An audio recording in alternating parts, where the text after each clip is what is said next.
Hello everyone, मैं आदर्श तिवारी स्वागत करता हूं हमारे चैनल आई वकील पे हायर और लीगल असिस्टेंट टुडे। आज हम बात करने वाले हैं कि आचार संहिता क्या होती है और आचार संहिता का पालन क्यों किया जाता है और आचार संहिता कब लगती है।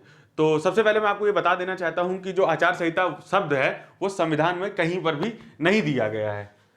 ठीक है, तो जो आचार संहिता है, जो चुनाव आचार संहिता लगती है वो कब लगती है? जब भी किसी भी राज्य में चुनाव होते हैं और जब भी देश में चुनाव होते हैं तब आचार संहिता जो है वो लागू की जाती है और जिसका कोई भी वर्णन संविधान में नहीं दिया गया है। देन अब हम बात करते हैं आचार संहिता है क्या। जो देश होता है हमारा, उसमें स्वतंत्र और निष्पक्ष तरीके से चुनाव कराने के लिए आचार संहिता लगाई जाती है, ताकि कोई भी पार्टी, कोई भी नेता, किसी भी प्रकृति की कोई भी पार्टी जो भी चुनाव लड़ती है, या कोई भी विधायक है या कोई भी सांसद है जो भी चुनाव लड़ते हैं, कोई भी पार्टी जो चुनाव लड़ती है, ये जो चुनाव है ये निष्पक्ष तरीके से हो, इसमें गरीब तबके को दबाया और कुचला ना जाए वोट के लिए, ताकि किसी से भी जबरदस्ती वोट ना मांगा जाए, उनके वोट को खरीदा ना जाए, क्योंकि ये जो वोट होता है ये बहुत कीमती होता है। ये वोट ही सरकार बनाता है और ये जो वोट है ये ही स्वतंत्र भारत के लिए स्वतंत्र नेता चुनने की जो है हमें अनुमति देता है। और जो लोकसभा और विधानसभा के चुनाव होते हैं इनका जो पालन करना होता है, इसे जो है हमारा जो चुनाव आयोग होता है उसके माध्यम से इसे करना होता है। अब हम बात करेंगे कि आचार संहिता कब से लागू होती है। एक बार इसे पढ़ लेते हैं। आचार संहिता चुनाव की तारीख की घोषणा के साथ ही लागू हो जाती है। देश में लोकसभा के चुनाव हर 5 साल में होते हैं और अलग अलग राज्यों में विधानसभा के चुनाव अलग अलग समय पर होते रहते हैं।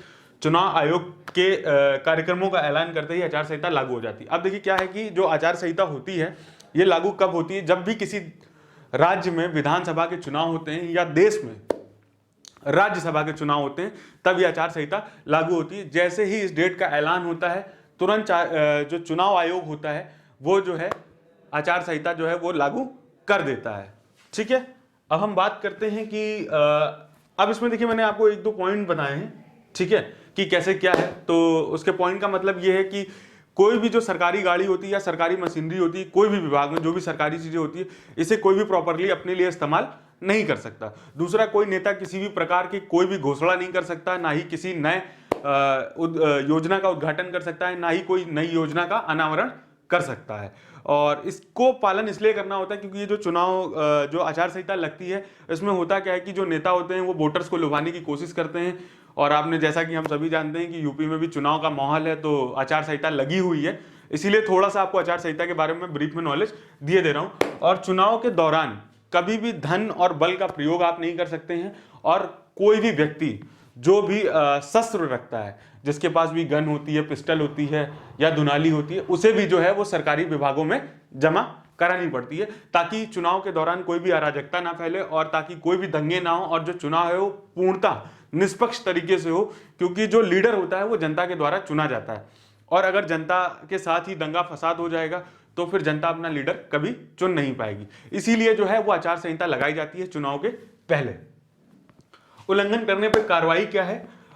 कोई चेतावनी नहीं होती इसमें, ना ही आपको बताएंगे कि ना ही आपके पास कोई नोटिस आएगी, ना ही कुछ। आपने इसका उल्लंघन किया आचार संहिता का, आपको उठा करके सीधे सीधे आपको जेल पहुंचा देंगे। वो क्यों? क्योंकि आप जो है वो पब्लिक यानी कि जो लोक शांति है वो आप भंग करने की कोशिश कर रहे हैं। आप किसी चीज का दुरुपयोग करेंगे। अगर आप किसी पार्टी से जुड़े हैं या किसी तरीके के आप लीडर हैं तो आपको ये जरूर जान लेना चाहिए। और अगर आप आम आदमी हैं तो भी आप ये जान लें कि उस समय पर जब ये आचार संहिता लागू हो जाती है तो आपकी गाड़ी पे जो भी पार्टी का झंडा होता है वो भी अलाउ नहीं होता है, और ना ही आप बहुत ज़्यादा लोगों के साथ चल सकते हैं। क्यों? क्योंकि ये अराजकता का माहौल क्रिएट करती है और ये एक तरीके से आप ये कह सकते हैं कि जैसा कि कहा जाता है कि लोग दबंगई से भी चुनाव जीतते हैं। इसीलिए आचार संहिता जो है वो हमारे राज्य में और हमारे देश में लगाई जाती है। ठीक है, उम्मीद करता हूं आपको आचार संहिता के बारे में मैंने आपको बताया है और आपको ये जान के अच्छा लगा होगा कि आचार संहिता क्या होती है। अगर इससे रिलेटेड आपको कोई डाउट आता है या कोई क्वेश्चन होता है तो आप मुझसे डायरेक्टली पूछ सकते हैं। आप डायरेक्टली आई वकील को मेल कर सकते हैं। आप कमेंट के थ्रू आपको कोई भी नई रिलेटेड जानकारी चाहिए तो उसके लिए भी आप हमसे बात कर सकते हैं।